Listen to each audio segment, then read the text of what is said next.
This is Act Natural with John and Courtney, and today we're going to talk about work-life balance. Do we actually get along? Can you balance a job and a child and a wife? Do we like one another? Everything today on the Act Natural show and how it applies to you. That's right. So let's jump in. What is it like working together, John? Well, you're amazing and I like you a lot, but I think that we're very much opposite people. I think more so like what it's like working with Henry is I have never been more distracted in my life. I'm used to being able to speak, have a long conversation about something, and have not a lot of distractions. And with Henry, I think one of the things that I didn't know the most of was how demanding of time Henry is. And it's not something that you can work in. Henry's been this whole other life almost, and everything has to fit around him. And that's been the hardest adjustment, having, I think, a small family and trying to be, I don't know, just work, I'm so responsible for all the problems that happen at both coffee shops and the Fernway Fox and Fox Weddings, and so much has to go into figuring things out. So when you're trying to figure something out and then like talk with you, like we were trying to talk in the car, and then Henry just starts crying. It's right. Like, oh my gosh, like I can't finish anything. Even right now, like we're recording a podcast, and it's almost like time. It's like a time bomb. It's like we're just waiting for him to wake up, and then there goes 3 hours. I get that. I understand. It's been a challenge since baby. It's also been nice to have an excuse.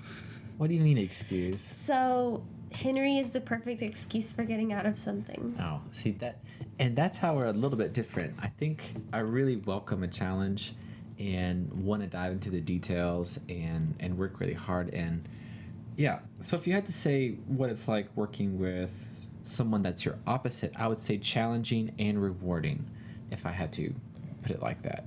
I would say challenging and tiring. I am not rewarded at the end. I am exhausted. Yeah. That's something we found ourselves at the shop until 11 o'clock last week or the week before or something. And you looked at me and you were like, how do you feel? Like, are you proud of us? Like, we're going home. We got it done. And I'm like, no. Like, I don't feel better about myself for putting in the late hours. You feel tired. I feel tired. See, it's like, for me, at the end of a long day, when I really feel like I've done my best, that exhaustion is almost like a reward. It's like, yeah, I mean, you've done this. Like, you've been to war. Like a scar, like I'm proud of the work that I've put in and what I've done. And it's all for a reason, right? Like, I really believe that every minute that I live, that I'm accomplishing something. I view a problem as it has so many minutes till it's solved. So every minute that I work on a problem, I feel like I'm closer to the end of it. And I think you've shown me that that's probably the case, because we will work on something and talk about something and talk about something and talk about something and talk about something, and then eventually it just clicks, or it takes this many times getting it wrong before it's finally completed and it's the right answer. But all of that work in the meantime is not a reward for me, and it's not that I don't have a hard work ethic, it's that I just don't enjoy working. That is not something that is fun for me to do. I'm not a workaholic. I'm not. Do you think that I am a workaholic though? Yes, like, I do. Addicted to working, like that degree of it. You may not be anymore, but you definitely have been in the past. You've definitely been like, this is my escape, is like, okay, we spent time together, now I'm going to go to work. Yeah, or vacation was really difficult. Yes, that used to be such a chore for you, and I know you were just trying so hard. You were like, Courtney wants to, go out, or she wants to spend time with these people, or this, whatever. Yeah. And I could just see you counting the minutes until you could be back in the office. I was so much in my head, and like, I still am now, but not nearly like it was before. And now you can actually relax on a vacation. Now it's like you say, I want to get out of town. I gotta go have a break. Let's just call it a night. Yeah. So you're much more balanced, but it has been that way before. I don't want it to seem like I'm the only one over here, one-sided. No, and I totally agree. I feel like it comes down to what I believe my purpose is. And I feel like I was destined to be able to figure out how to build a self-sustaining structure that makes long-term impact in Nepal. And I needed to do that in a very economical, like financial way. I needed to be able to figure that out. And I felt like I could not rest until that was done. Something happened where we were accomplishing all of these goals and things were going great, and the process was almost figured out. Like, we raised money for our first library, and that was done, and then the staff was figured out and everything was going good, but I couldn't get off of that. So I feel like that pressure did turn me into someone that could not rest. I mean, I've not slept in a very long time. Now, I will say your sleep deprivation is so much more than mine. You are up with Henry, you are feeding Henry, you are taking care of him, and you do so much more that I can't physically do. So it's so much more on you. Make milk. There you go. For the win, your amazing machine, you. It's so awesome. I almost made like machine sounds and then No, it don't felt do very that. robotic.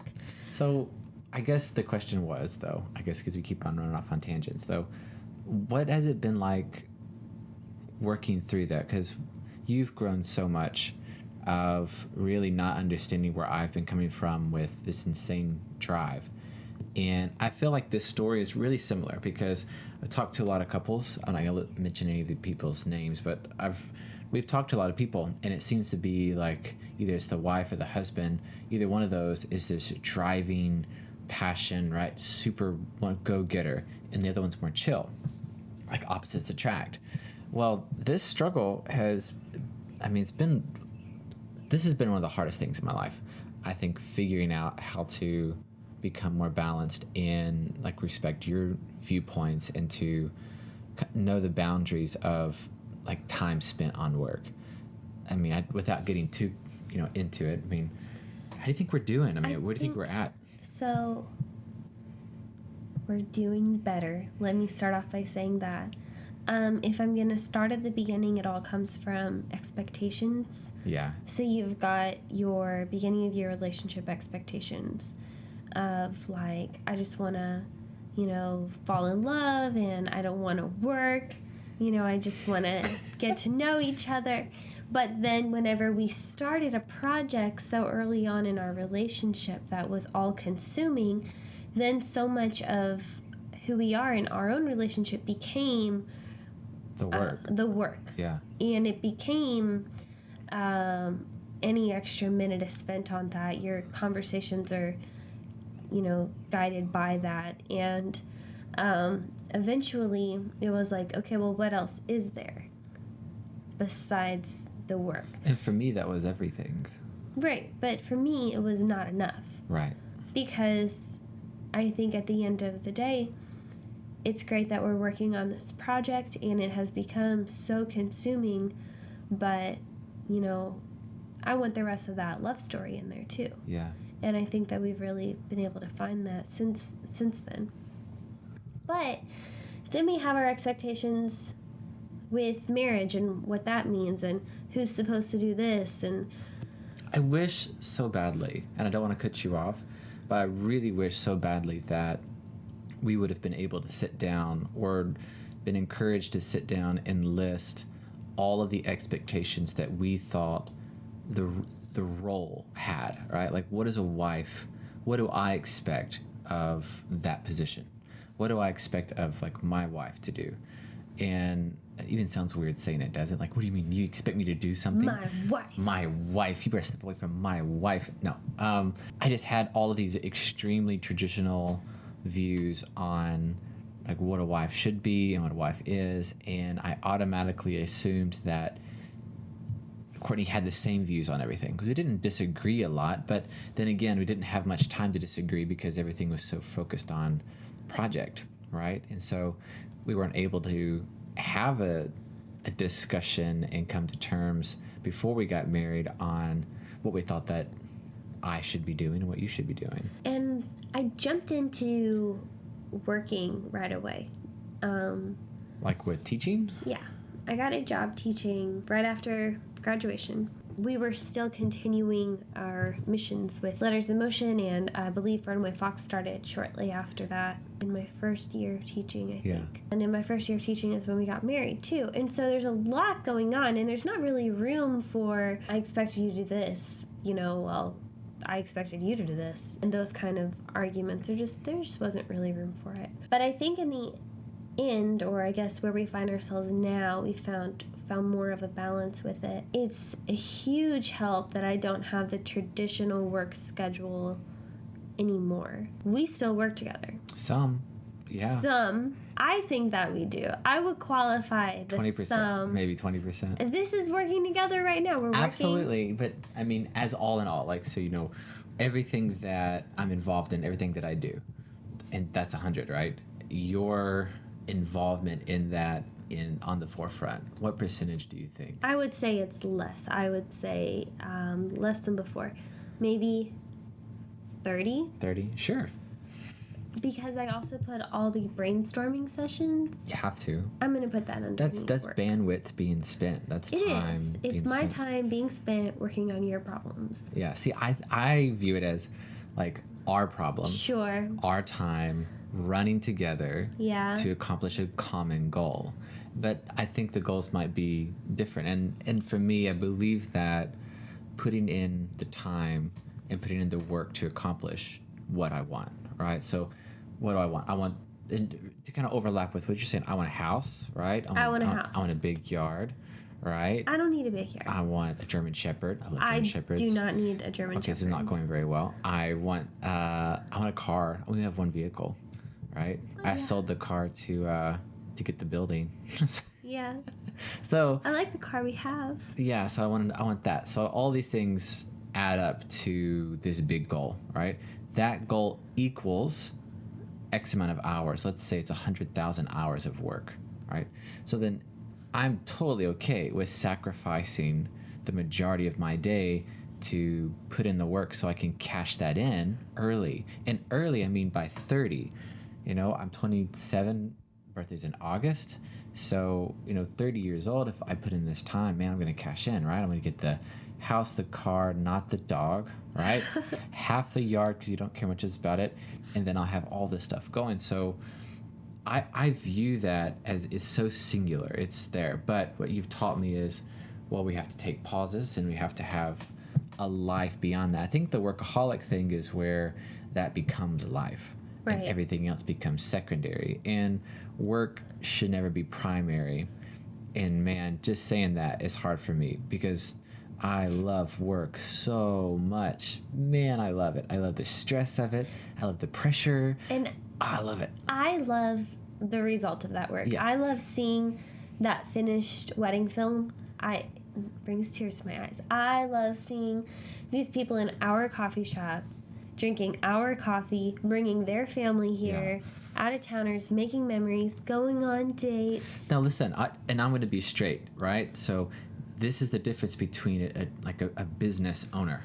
I think someone who, they must enjoy the fight.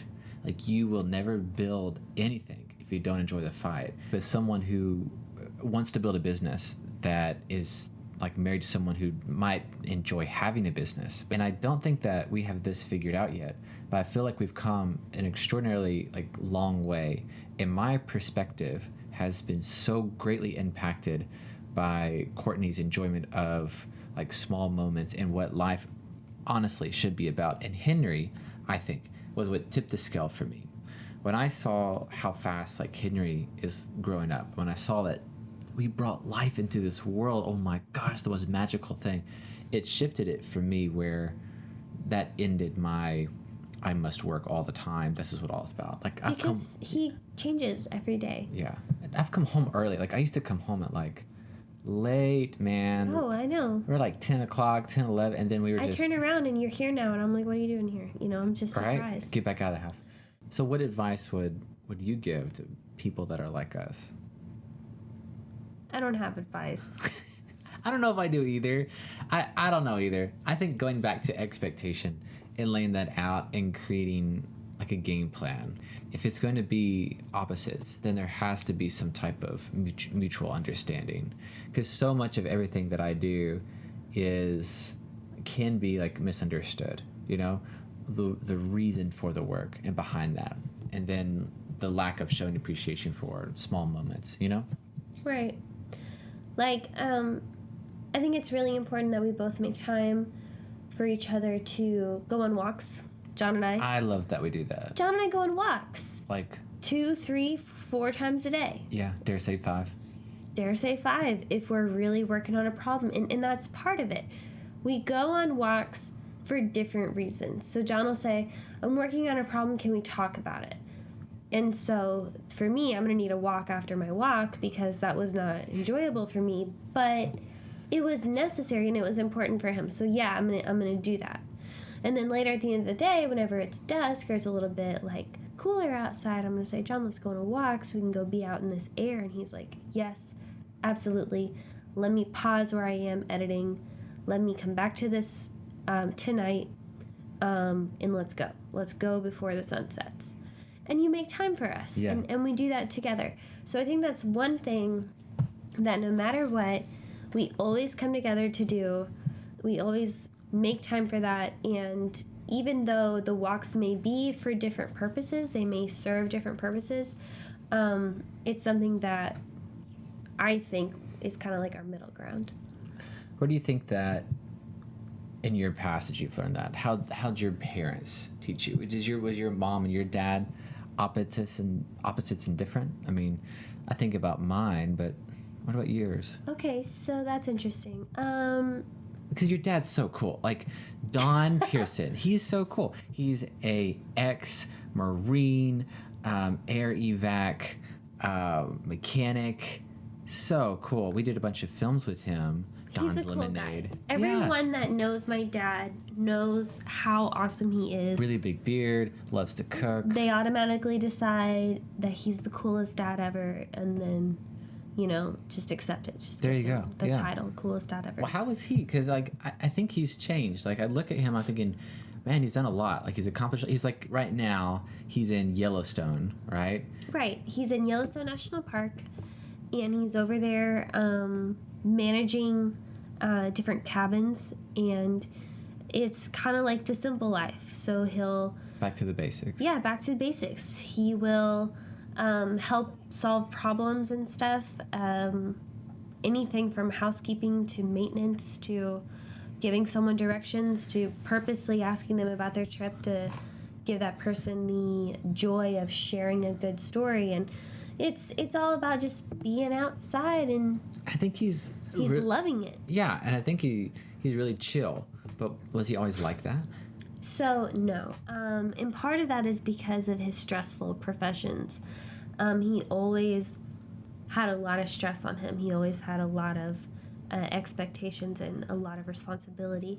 And whenever I think about my dad, I think about the burly, mustache, beard, jolly man who laughs. But then other memories flash in my head, like him reaching for his phone all the time, looking for it, checking all the pockets before he can finally find it and, give a sigh of relief. Yeah, because, that's going to be... I remember where you were living in Jackson, or I guess he was living in Jackson. Yeah, and I would go over and spend time with you guys. And then he would get a call, and it might be late, and then, boom, he's gone. Yeah. Or we'd go visit him on a Sunday, and then it would be, 10 o'clock or 2 o'clock, whatever, and he'd just now be getting in from, a super long night of work. Oh, yeah. That's really a lot. I mean, where do you think that you got your chillness from, or your outlook on life? Okay, so I think that we always had a time for work and a time for family time. That was always the situation in my house growing up. And I guess my dad is a really good example of that he always worked really, really hard whenever he was on the clock. And other times, too, he would volunteer. He would say, I'm just going to put in the extra time, even if it's not necessary. Yeah, because, you grew up some of your life inside of Pueblo, Mexico. Don't laugh at me for that. That's okay. It was a missionary family. We were a missionary family down there in central Mexico, an hour away from Mexico City. And my parents were called to a specific project of constructing a Bible college to train pastors, basically. Do you think that he worked harder on that project than he did on being an air evac? Like, the intensity of it, like, because that's a long time ago, and air evac was like, okay, not too well, long you're ago. dealing with like international stress, the stress Right. of living outside of Tennessee, But and that's his element, right? cultural. Back to the guess, basics. I guess you could say it's his element. And he had to deal with like someone's trying to, scam us out of money, and Yeah. There's no laws. I mean, there's laws, but it's like the Wild West. I mean, this is crazy. This is taking me way back so long ago. There's always trash. You And keep on saying about stress, though. You think, like, stress is a big deal to the intensity of, like, his work? yeah, okay. This is all coming together in a very kumbaya way right now. So much of my upbringing was stressful situations. Yeah. So we're stressed about this. I put extra stress on myself for school. It wasn't like my parents had super high expectations. They were just like, yeah, we have AB students. AB kids. Like, my kids are AB. They were cool with it. They were cool with it. They're like, they're all really smart. They don't get C's. Well, they might in math. Like, kind of like excuse it. Sure. But, they were like, we're good kids. Yeah. They cared more about our happiness in our behavior instead of That's it. our grades or our Your work. like our performance. Like, we were involved in sports. My brother is still to this day crazy athletic, but it wasn't a requirement. We didn't have to be number one. It wasn't like that scene in Breakfast Club. God, number one. It wasn't like that, I was like, you go, girls. You go out there and you guys play. Well, you talk about a lot about, like, My parents had so t-shirts validating, too. that had my number on them. Courtney's mom, I love it. Abby's mom. And it was so much more about making memories and being together, as a family, and having friends over. And it was about building the best life you can build based on stories and family time. I love What chapter that so much. are you in? I'm in the chapter of middle school. Okay, well, tell me about the friendships, the family trips, special times. Like, I think back on happiest moments of my life, and it's like, I'm waking up late, like 8 or 9 in the morning. I come into the kitchen, and my dad and my Uncle Dan are like, got that groggy coffee voice, like they just woke up and like they're like drinking coffee, talking about nothing. Yeah. They're talking about nothing. Maybe they're reminiscing to old times, or maybe they're like looking out the window. Oh, that robin's back. It doesn't matter. It doesn't matter, It's but so it's light. happy. Yeah. And it fills me, and I'm just like, and I go to the French press and I pour myself a cup, and I sit there and soak it all in, and Yeah. it's happy. And like other times, I wake up late. My sister's already getting ready. It's not all about sleeping, I promise. know.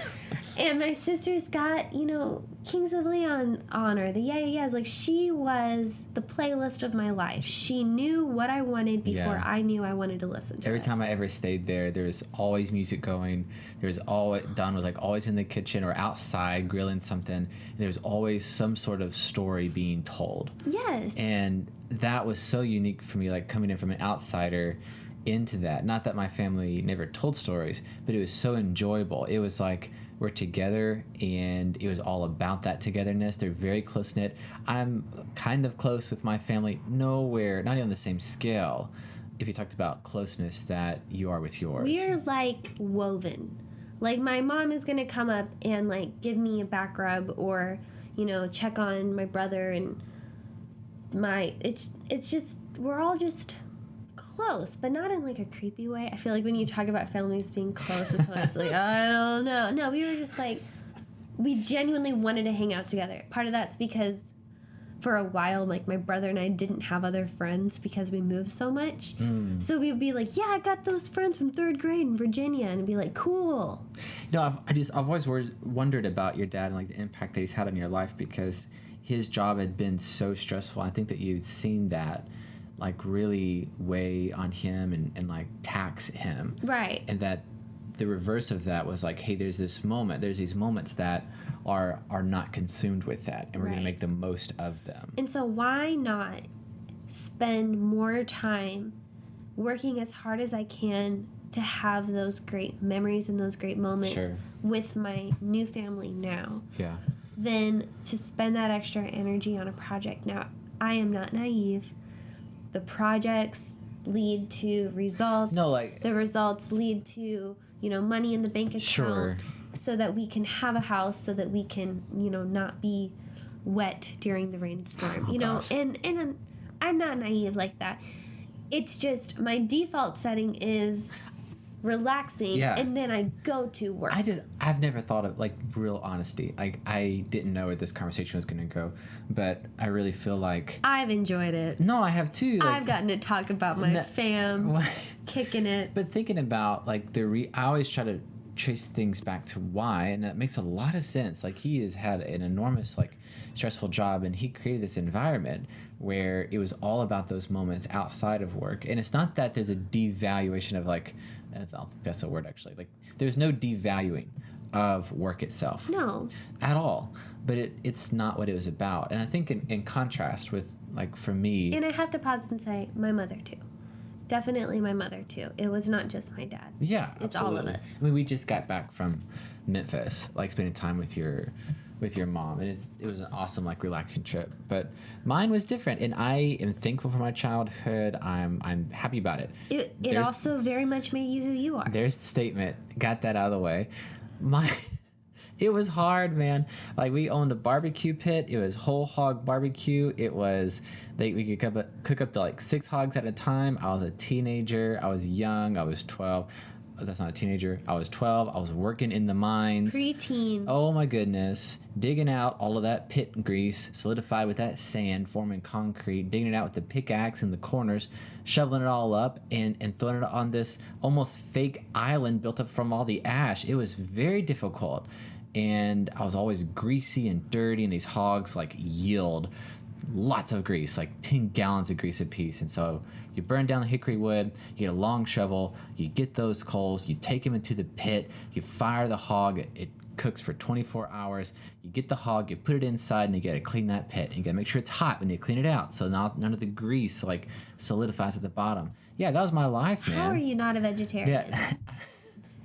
I still like barbecue, but I didn't eat barbecue for a very long time, because it's like, you eat from what your business is of. And so we did that. So I really learned what working was, and how hard it was, and how difficult it was, and the reward of it. But I did not see any reward while I was doing that. But I swore to myself, and it's so funny that we're actually getting back to what it is. I swore to myself I would never do anything in food service, that I'm done. That I'm going to develop some skill. I'm going to make a ton of money sitting down and thinking of things. I'm going to figure problems out, and I'm going to make lots of money doing that. Wow. Didn't work out very well. It kind of Yeah, did. I mean, it did with like weddings and like marketing plans. But then here we are, Court. I know. 2 coffee shops in, and then now we're making this consideration of doubling down on food. And it's like, it's in my blood though, all right? I know. My family were missionaries as well. And so those times inside of the car, going from church to church on deputation, that was difficult for me. I did not like that. And so I had a lot of time with my family. And we got on each other's nerves a lot. I mean, I still keep up with, like, my sisters. I have 3 sisters and a little brother. But it's not every day. Like, I call my dad, would you say every day? Every other day? Call my mom and dad every day? Every other day? Every other day. Yeah. But, I mean... Which is really good. A lot of people don't do that. Yeah. So now I think that we've done really well with my family, and, like, having a relationship with them, and, like, getting back to that. But for a while, it was nowhere near that. In our story time, I mean, I don't know. It was primarily around the grandparents. Like, my granny and pappy on my dad's side, and mama and papa on my mom's side. That was really quality time that we spent with them. But I don't know. I mean, my example is working at the barbecue pit. My, like, example of what I grew up around was playing baseball, but it was very intense. I mean, it was to be the best. I don't think I ever was. I don't think I wasn't very good. I'm sure you were. I played travel ball and made all-stars at Dixie Youth. What? In Henderson, Tennessee. But it was rough. And I remember very distinctly the decision I made when the coach came by and was at the barbecue pit. Okay. There was this moment in my childhood when I was 12 years old, and the coach of the Cubs came by and was talking to me about signing up for another year because he's getting his team together, and he met us at the barbecue pit. And I was thinking, I can't play ball. I have so much work to do. I can't play that. Like, I have to save money. And it was young. You think you were 12? I was young, man. Yeah, because I didn't play anything in high school, and it was long before that. It was way before that. And I might have been a bit older. I'm terrible about time. But I made the decision to not. I was like, no, that's over now. It's time to work. That's amazing. And I was young. I didn't even start my sports yet. And listen, like, I've not stopped up until recently. Like, it really took, like, the birth of Henry to break me out of that. Yeah. And there's been moments. Because when we were first meeting each other, it was photography. Yeah. That you were obsessed with. Yeah. And it's always been an obsession in all parts of my life, but it's been... Which was a job. It's still a job. It's all about work, though. Or it has been. And I'm still working on it. But I don't know. I've always thought that it's interesting that we've had very similar raisings, you know. We have. And then very different results, I think. I think if I had to give advice for people, I don't know why we're talking about advice. Why are we talking about advice? We don't have any I just want people to grounds. get some value out of this, I think is what it is. It makes you feel like you're giving more value whenever you specifically say, this is your value point. Yeah, I'm not trying to, like, say that we know more than other people at any point. I'm just I want you to understand some mistakes that we've made. And I think the biggest one for me is that there must be value given to, like, your spouse's opinions and value that you give, and like, put some action to that.